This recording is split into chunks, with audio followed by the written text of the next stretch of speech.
back on the Bossman show. We're talking to South Dakota Coyotes coach Eric Peterson. He's coming back home. He was there when Coach Smith was there. He followed him out with his stops. Now he's back in Vermillion, in South Dakota. What's up with you, Eric? Good to talk to you, man.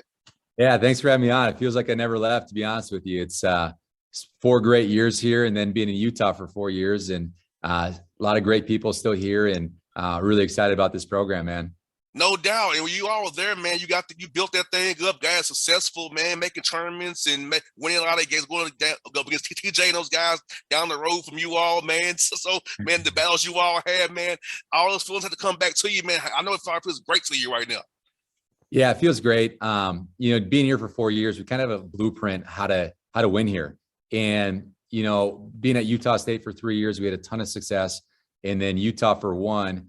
But coming back here, I just feel, I kind of know everybody, and it's just a little bit easier transition. There were some other jobs that maybe called me, and I just didn't have a ton of interest in those jobs. And then when they called me here at South Dakota, I knew immediately it was something I wanted to do. So super pumped to be back. Got a great team. A couple players that left, but I think we got a really good core group of guys here that want to be here. And that's important when you're at South Dakota. So really fired up, started workouts this week with our guys, and couldn't be more excited to be back. And I think it's good you got to hire early so you can get on the court with your guys, kind of assess what you have as you look at what you may need to fill a gap or two here or there. So I think it's really cool that you're already there on court with your guys, getting to see what you kind of have in-house already. Yeah, so that was one of the things. I didn't expect this job to open. I had no idea it was going to open up. So it was really surprising when it happened, and then it happened really, really fast. We got done playing in the Pac-12 tournament on Wednesday. Talked to these guys, I think it was like a Friday or Saturday, and then pretty much was hired by Monday and got out here. So it went really fast. With the portal, everything's different now. And I think we maybe did things the wrong way at Utah, where we let the guys kind of hang around and just kind of feel us out. Where here, I just said, hey, if you're thinking about going in the portal, go right now and go see what's out there. And if we can get you back, we'll get you back. And we already got one of our players back, Mason Archibald. So he's back. And there's a couple other guys still looking. But one of those guys I feel good about. But you never know. But I'd rather have those guys, if they're going to leave now, so I can have that time to recruit. And at Utah, a lot of those guys left in May. We had 3 guys that left in May, and it's just harder to find players that fit you when it's that late. So getting hired early really, really helps. And then being able to be on the floor to see what you have, and then where we need to get to as far as what we need to fill our roster is really, really important. So I think that's a huge advantage, to get hired early and really understand what you do have. No doubt, brother. And also, man, my dad's a coach, Eric. So I know what you guys go through, kind of, sort of, right? And I didn't choose that path for a reason, brother. So, but tell me, what you want to be in the coaching, and what you want to get in this business? I know my dad loves 81 years old still. So what made you want to get into it? So, I got in the business. I was just young. I actually didn't make it as a college player, got kind of banged up, and I was really into the academic side, and I was at a Division III school, and it didn't work out. And I was very focused on doing something in the medical field. And a guy that coached me when I was younger convinced me to help him out a little bit coaching. And I think he knew when he did that I'd be hooked. And I changed my major, became a coach. I coached junior college basketball in Williston, North Dakota, the upper northwest corner, I think I made $5,000 a year for 2 years to start. I lived in the dorms 1 year, and I lived in half of a trailer the other year. Not a full trailer, half of a trailer. They cut that thing in half, and I was on the front half. So it wasn't about anything. I just loved coaching. I loved impacting players. And at the junior college level, you could impact those guys in ways people never understand, and change their lives. And that's why I coached. And, I was there for 4 years. I went to a Division II school for 2 years, learned a lot from 2 great coaches, and then went back, and I was actually the athletic director and basketball coach when I came back, the head basketball coach. And then from there, I went to South Dakota and got some Division I experience. But, I think the biggest thing is, it's great. It's at the Division I level, but I'm still here to impact people, not just our players, our community. One of the things I talked to our AD about in the interview process was using my platform to help people, not just here in South Dakota, but everywhere. And one of the things I really want to focus on is mental health. With COVID, like there's a lot of issues going on. And, just being in the Pac-12, seeing some things happen. And guys don't like to talk about their feelings. And there's a lot more stuff with mental health going on than people realize. So I want to use my platform. I'm not sure exactly how we're going to do it yet. I will probably start here in Vermilion in South Dakota and then branch out and get other coaches on board. But I think being at the Pac-12 level, being at Utah, seeing the resources we had. I mean, we had a full-time counselor that could meet with our guys anytime. And I know it's not like that everywhere. So how can we get those resources to smaller programs so everybody has a fair shake with the mental health stuff? That's really important to me. No doubt, man. Like you said, like it's changed how we all think about it, because it's like the quiet thing that nobody discuss. Like, when I played, like guys was going through stuff, but they wouldn't talk about it. You just see they were 100%. down. You were like, "What's wrong with you?" But something's going on. It's whenever. So yes, you need that out to talk to somebody and get it out, because when you get it out, have people who really care about you in the brotherhood as well as surround you, give you that love. It helps you get through those hard times. Yeah, 100%. And I can take it so far as a coach, but I'm not a professional with that. And I'm smart enough to know, even with my staff, I'm going to hire people that are better than me or are really going to push me and help me get our guys to understand everything. And I think it's really important. We got to get that thing going, especially at the lower levels. So it's not just South Dakota. It's everybody at the low to mid-major level. They have somebody that they can talk to help them through those times. Because it's just, the basketball season's long, man. It's a 6-month season. You get to the Division I level, there's a lot of stuff going on. New kids in college, like some of those kids, I mean, they didn't even have a junior year in high school or a senior year in high school. And I think about that, like when I think about me being in high school, I mean, that would be hard for me. So I think that's a huge, huge deal to me. That's what I want to use my platform for. And hopefully we can get some other coaches on board soon. No doubt, man. And also building your program, you've been there before, you know how it is in South Dakota. So, Yep. So talk about the ideal yoke for you, the guy you want to have in your program, the ideal yoke developing Vermilion for you guys, man. Yeah. And that's tough. I mean, the recruiting has changed a lot since I was here last, obviously with the transfer portal. I think it's really important to recruit your area first, try to get good high school players from the area. I think that's huge for our community. One of the things we'll try to do is really invest in our community, because we do have really passionate and great fans here at South Dakota. Our women's team just went to the Sweet 16. I think there was like 6,000 people down there from South Dakota. So we have really good support. So I think that's important. I was a junior college coach for 7 years. Like we're going to look at the best junior college kids and recruit them every year. I think there's a ton of value in those type of players. And a lot of guys that are just hungry, that maybe feel like they weren't recruited where they should be. And those are a lot of the kids I took when I was a junior college head coach, guys that were severely under recruited and had a chip on their shoulder. Like I'm going to get there and I'm going to show you. And those dudes are usually tough and they're in the gym all the time and they want to get better. You definitely got to explore the transfer portal. I mean, you have to. It hurts you because some of your kids leave, but it can help you really fast too. So I think that's something we'll do. But as far as what type of players, we've always won with guys that really know how to play, that share the ball. If you look at our shell at Utah State, and I just say that because we were there 3 years after South Dakota, we were top 10 in the country in defense. We were top 10 in the country in rebounding, and we were top 10 in the country in assists. Our last year there, we were top 5 in defense and rebounding, and we were top 7 in assists. So when you do those 3 things at a high level, like you're going to be really good. And I'm not saying we're going to be top 10 at South Dakota, but we need to be one of the best teams in our league at all 3 of those things to be really, really good. So one of the things that we brought to South Dakota the first time was GATA, G-A-T-A. Do you know what GATA means? It's an old football term. It means get after their. Yes.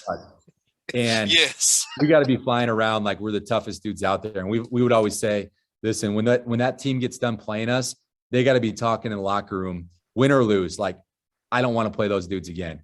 Like that was the toughest game we've ever played. And when they see us in the tournament, it's like, man, we got to play these dudes again. And it's already in their head that we are GATA. We are getting after their butts in every single way, shape, or form. And that's what we want to bring back to South Dakota, is that type of basketball. We got to be one of the best defensive teams in the league, or we're not going to make the championship game in Sioux Falls. That's just how it works.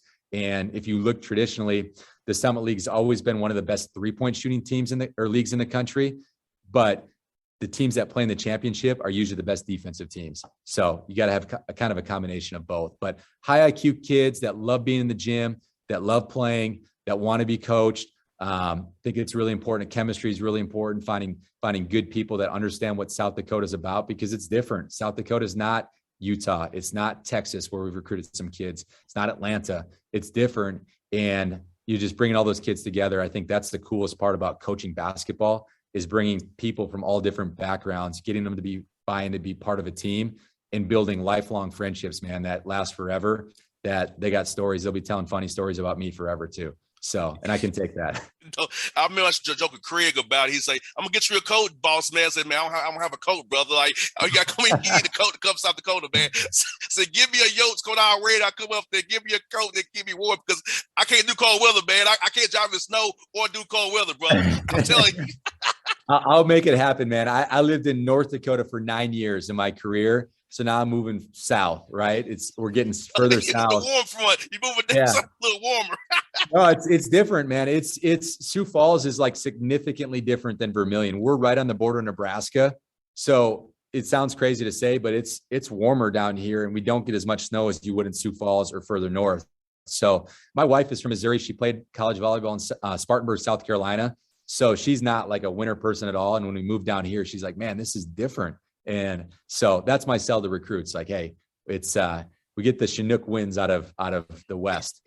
Yeah, I think the brothers in Atlanta love to hear that, because they don't want to do too much of the cold. We've had kids from Texas. I've recruited Texas, and we had a kid named Walter Prevost, and all he wore was slides, no matter what. And I was like, Walt, you can't do that in the winter up here, man. And he's like, I'm going to. Well, the first snow hit, and he was wearing slides, and he finally invested in a pair of boots, and he looked like somebody shot his dog for like 2 weeks. And after those 2 weeks, he was good. And I tell everybody, like, listen, you want to be a pro, you got to be willing to play anywhere, right? You don't know where you're going to play professionally. So if you can live here and play here, when you become a pro, you can go anywhere, man. Like, it doesn't matter. You're well prepared, and there's no adjustments. So there's a lot of good things. The weather's, people just got to understand that it's going to be a little bit colder, but you get through the first couple of weeks, we toughen you up a little bit up here. Yeah, I need it, because I say, when it snows here in Atlanta, I'm in the house, brother. I remember it snowed here in 14, that ice storm. I didn't come out of the house the next Saturday. No joke. I would be visiting my wife, who was my girlfriend at the time, in Spartanburg, and it would just rain and it become like a little bit of snow or ice, and the whole city would shut down. Yes. And I'm like, what are we doing? Like, it's snowing here, and there's a bunch of snow. It's cold, and they're not even canceling school. Like, you're still walking to class. So we got tough dudes up here, man. Tough dudes. No doubt. It's about the summer league since you last been in. I mean, Paul Mills does a great job. Eric Henson does a good job at Dakota State. All these teams have gotten better, in the summer league since you all left. Talk about how the league has improved since you all left and where it's going to be going forward. Yeah, it's changed a little bit. When I was here last, we still had IUPUI, I think, left maybe our last year here. And then IPFW was still in the league that now has gone to the Horizon League.